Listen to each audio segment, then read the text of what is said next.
Opération Feu Notre-Dame. Notre-Dame brûle. Ça va les partir de partout. Les officiels, les politiques, les célébrités. On va avoir 2 feux à gérer. Il va falloir vous battre à quelques-uns. Paris est bloqué.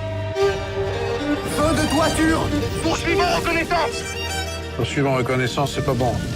Ça va? Alors on y va. Lorsque j'ai entendu le drame à la radio, je dis bien à la radio, parce que j'étais dans une maison le long de la côte atlantique et la télé marchait pas. Donc j'attendais le discours de Macron et finalement il a été interrompu, même pas démarré, parce que de la fumée sortait du toit de Notre-Dame. Et à partir de là, j'étais évidemment captivé par ce qui se passait. Et au bout d'une heure, voyant, j'ai envie de dire, la qualité du drame cinématographique qui se profilait, j'ai dit à ma femme, est-ce que tu te rends compte du nombre de crétins qui vont se précipiter pour faire un film sur ce sujet? Vous avez une star internationale, la française la plus connue, Notre-Dame de Paris, une star depuis 800 ans. Et puis vous avez le méchant idéal, the villain, comme dirait Hitchcock. Et le meilleur des villains doit être beau, photogénique, charismatique, agréable. Il s'appelle le feu. Mais le feu qui nous réchauffe la nuit, qui nous éclaire aussi, il nous dévore. Donc, si vous voulez, vous avez le parfait méchant. Et le drame, il est où? Le thrill. Et car le film est en vérité un thriller. C'est que les bons docteurs, à savoir les pompiers, ne peuvent pas accéder, parce que c'est la vie de Paris. Et donc vous avez immédiatement à la fois des images spectaculaires, une tension et une émotion tout à fait hors du commun. Depuis d'ailleurs, on me dit beaucoup, mais c'est extraordinaire, on a tous ressenti que c'était peut-être la fin d'un monde.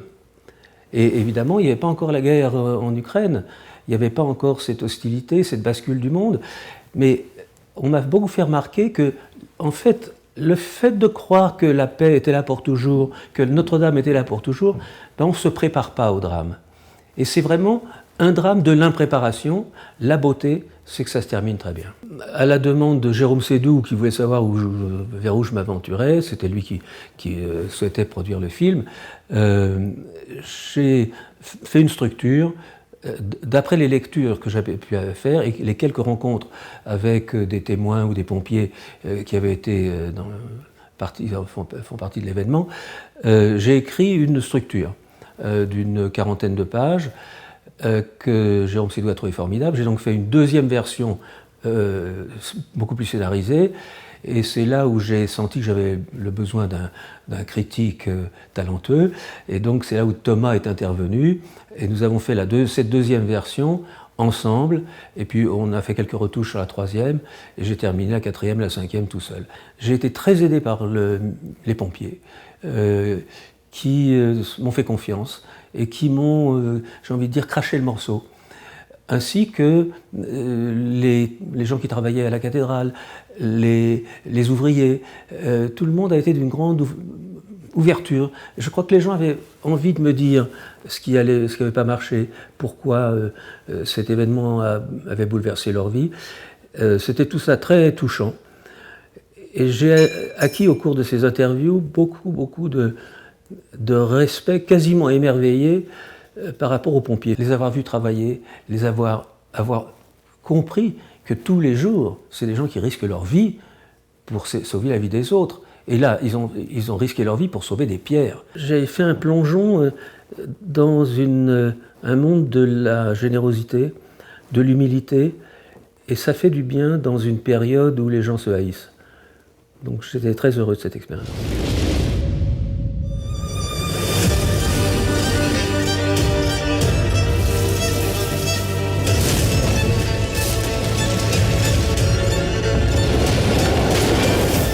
J'ai fait le travail habituel, c'est-à-dire que j'ai fait un casting en essayant de trouver des personnages qui correspondaient, dont la personnalité de l'acteur correspondait à la personnalité du personnage qu'il représentait.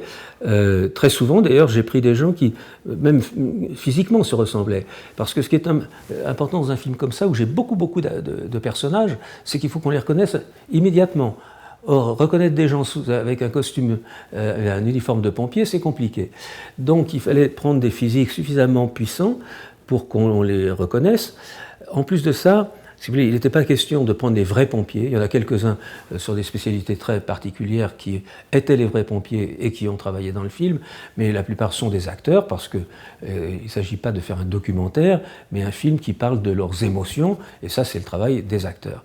Donc effectivement, j'ai fait un casting très poussé. Bien sûr, préparation pendant plusieurs mois dans les casernes. Ils ont véritablement été au feu avec des pompiers. Ils ont connu tout ces problèmes d'embouteillage qu'on a à Paris, de rues trop étroites, ce qui évidemment stupéfie des gens ici à Los Angeles. Les gens doivent comprendre comment un camion de pompiers tout petit ne peut pas passer alors que la caserne est à 800 mètres et ils mettent 1 heure pour arriver. Mais c'est Paris. J'avais besoin de beaucoup de jeunes acteurs, parce que ce qu'il faut bien comprendre, c'est que les états-majors de pompiers, ce sont des professionnels qui sont au niveau du capitaine, des commandants et des généraux. Ceux-là, ce sont des pros qui sont en fait des militaires. Ceux qui vont au feu, ce sont des jeunes gens.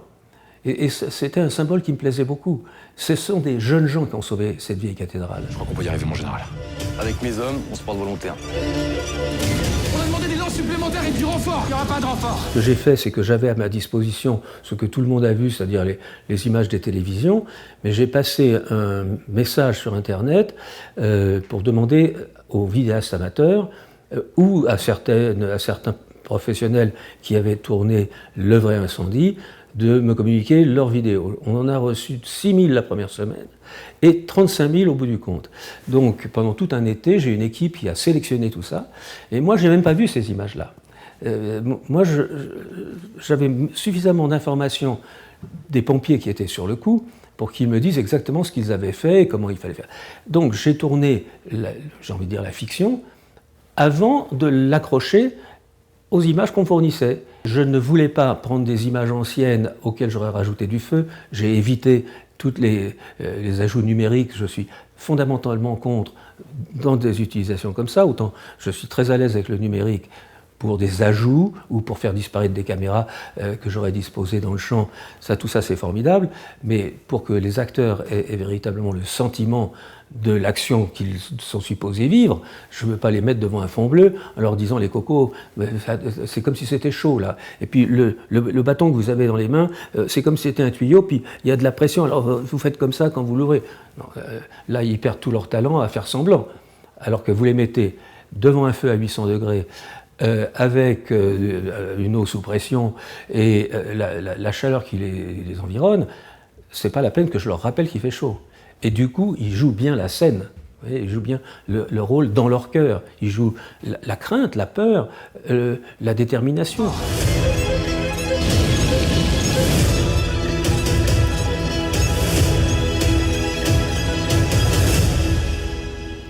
Il est important de rappeler que nous avons en France de grands talents, à la fois d'écriture, de réalisation, un public qui est passionné par le cinéma. On est, je crois, de loin le public le plus cinéphile du monde. Donc il y a, si vous voulez, de la part des Américains, un véritable intérêt de trouver en France des talents qui leur serviraient à faire des films américains. Il faut dire non à toutes les merdes qu'on vous propose et amener quelque chose, amener un projet ambitieux qui puisse intéresser le monde, mais qui doit vous intéresser vous d'abord. Qu'est-ce que c'est le métier de la mise en scène? C'est d'avoir une passion que l'on fera tout pour communiquer aux autres. La transmission, c'est important. Donc pas mépriser le public, pas penser que si on fait un succès, c'est qu'on est un nul. Parce que ça, vous savez, moi j'ai été reçu à l'école de cinéma, j'ai fait l'IDEC, j'ai fait Vaugirard, ça s'appelle aujourd'hui la FEMIS et Louis Lumière, j'ai fait les deux écoles, j'étais major de promo, donc très mal vu.